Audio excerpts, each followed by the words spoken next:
What's up, guys? Let you know over here and welcome back to 1000 Lives. I almost left the webcam. Or face cam, I guess. Or face cam is done through a webcam, so... No, nothing wrong there. Okay, so... We lost it off. We literally just... I'm just gonna be hanging out with Moose in the library again. Since 19. Dude. The doors to the library open. It took you forever. For a second I was worried that you would never get here. Then I realized that nothing about you would be lost. You just disappeared. So I forgot about it. Oh, ha ha ha ha. Every afternoon after walking through the doorway, that woman greets me with one of her insults, normally meaning by delayed arrival with sarcasm. We promised to meet in the library every day, and I do always fulfill my promises. But nothing is stopping me from taking it easy. And although she complained and attacked every little flaw that I have, I always had the feeling that she was actually happy to work with me within these walls. That's why I decided not to find her here today. As with her, I fall asleep. When I wake up, I'm surrounded by a specific type of silence that only a library could create. On the other side of the window, the sun descends in height and temperature, deciding to the world that it's time to go home. But Luke still isn't here. I don't mind if she's tired of daily collaborations, but I start to worry that maybe something worse has actually happened. And when you feed your mind with your possibilities, the worst always comes forth. Maybe she did come, maybe she got tired of waiting and decided to go explore the building, and had an accident in one of the more dangerous parts of the complex. The building was never finished. There's a huge section that's in ruins. It wouldn't be that absurd, taking into account the terrible condition of this place.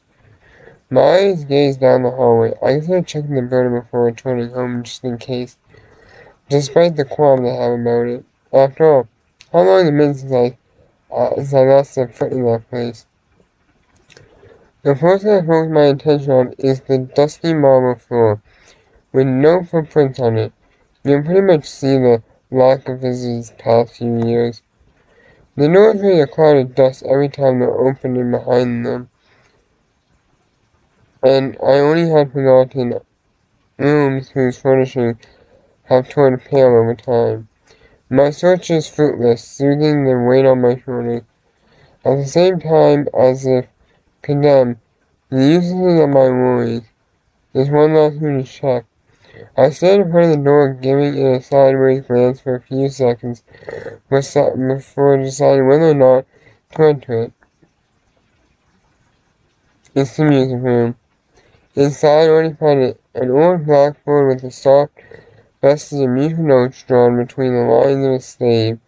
There are also some disorganized chairs and tables scattered carelessly around the rickety room, and a modest upright piano set in the center of the room that had long ago culminated in the sound of apprentice professionals and their instruments. I take a seat in front of it, uncovering the two-colored row that makes up the keyboard. Unexpectedly, my fingers begin to roll on as they search for the keys.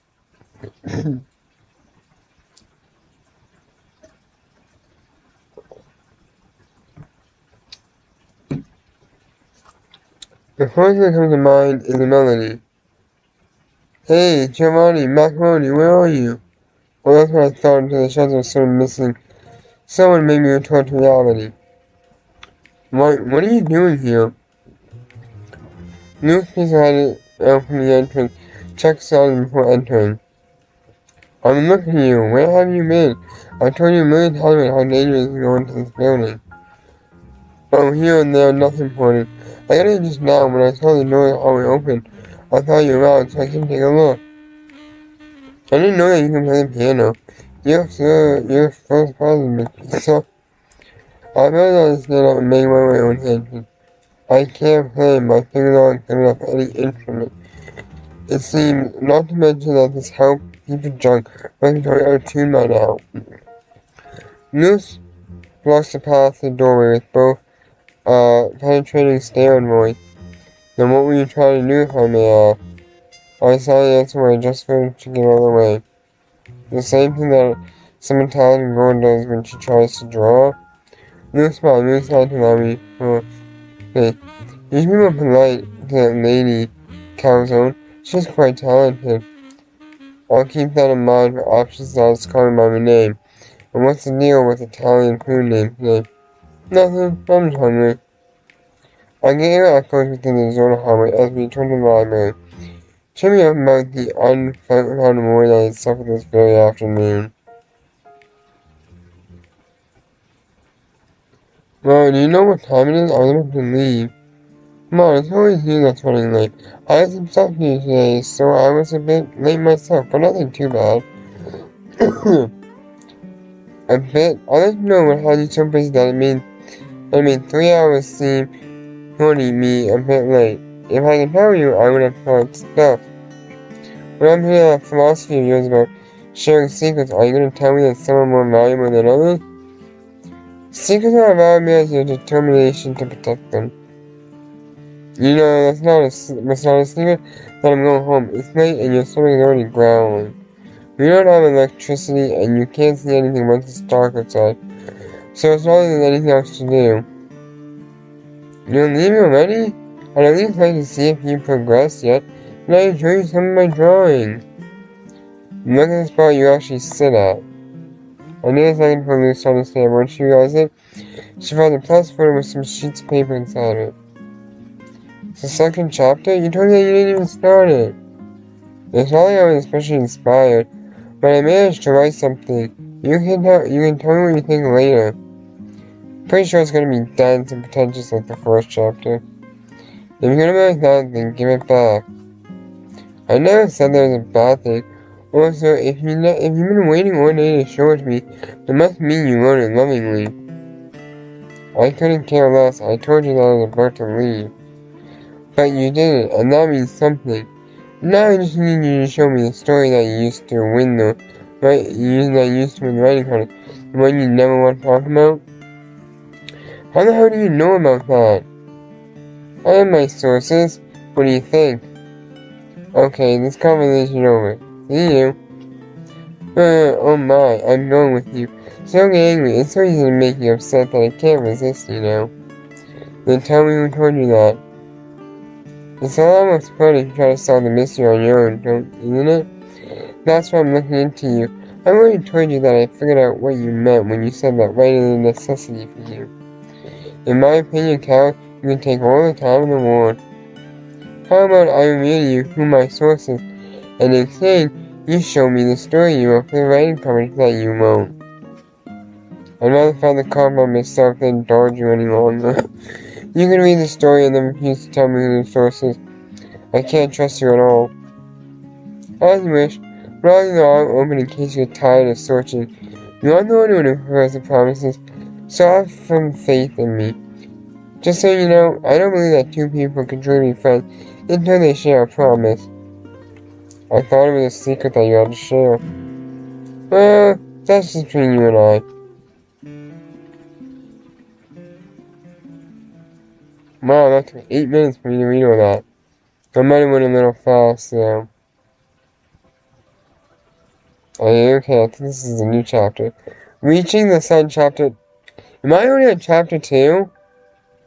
Oh wait, no, this is the story. I see. So foretold the tales that once upon a time there was a wolf without a path or memory who wanted to reach the sun. Along the path he traveled, the wolf wanted to quench his thirst and fatigue late by a stream. There he came across a brightly colored snake whose scales resembled a rainbow. I need my glasses. The chatterbox reptile initiated conversation, ignoring the difference between reptiles and mammals. The wolf considered that she might be an illusion, but how could it be possible for anyone to have such boundless energy under the intense sun? An idea came to the wolf's mind. Before he could find an answer to his question, could it be that the snake knew how to reach the sun? He had nothing to lose, and so the snake said the following.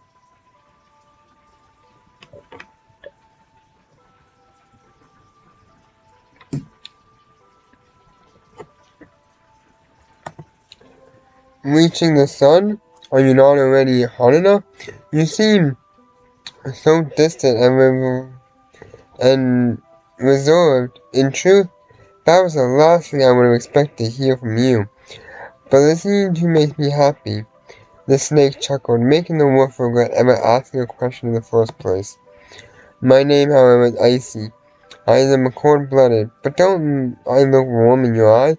I'm good at keeping company, said the reptile as she coiled around the wolf's leg. And what's your name? Are you cold or hot? I'm just a wolf, he answered, and that's what you call me if you wish.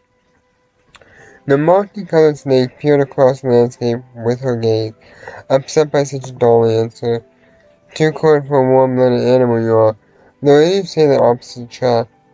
The long reptile wrapped itself around the wolf, hissing with her tongue, and the mammal made nervously misbehaved, asked Icy to keep it short. Ah, yes, the sun. From where I come, the desert, the sun is relentless. If what you wish is to find it, then it should probably be around here.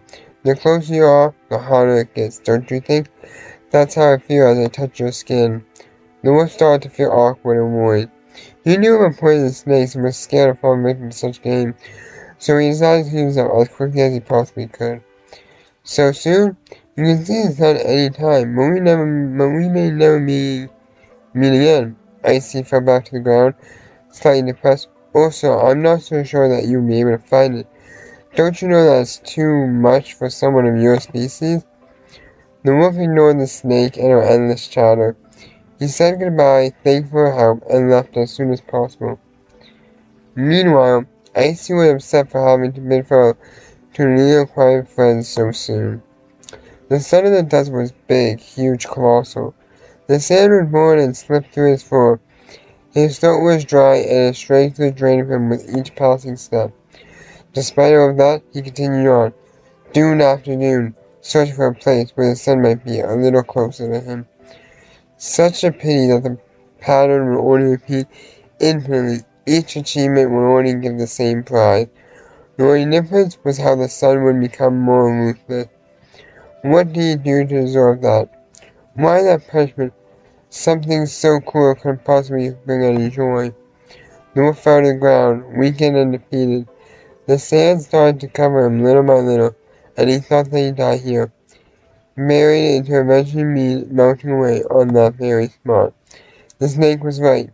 He was a warm-blooded animal, so that's why he lost before it ever began, and now he could only close his eyes and give up. Later on, however, he woke up when he felt a breeze that was different than the others. It was cold. The wolf opened his eyes and realized that night had come. Nights in the desert were cold, contrary to the days. He looked towards the sky, and there once again was the moon, bringing it to him a present that his pitiful foe needed and saving his life. Now he could only smile, happy for the company that the moon was offering him. What could he do for her, he wondered. So he gathered air in his lungs and raised his head determined. And a resounding howl covered the sea, and the skies with profound gratitude. So foretold the tales that once upon a time there was a wolf without a past or a memory who wanted to reach the sun.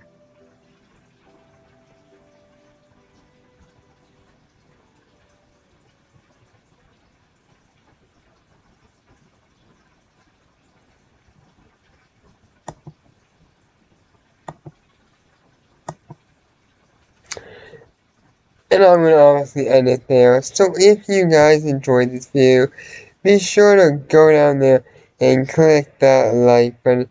It lets me know you're enjoying the content and help support the channel. And if you haven't done already, click down there, click the subscribe button, join the Proud Optimist, and I'll see you guys on the next video. Thanks for watching. Bye guys.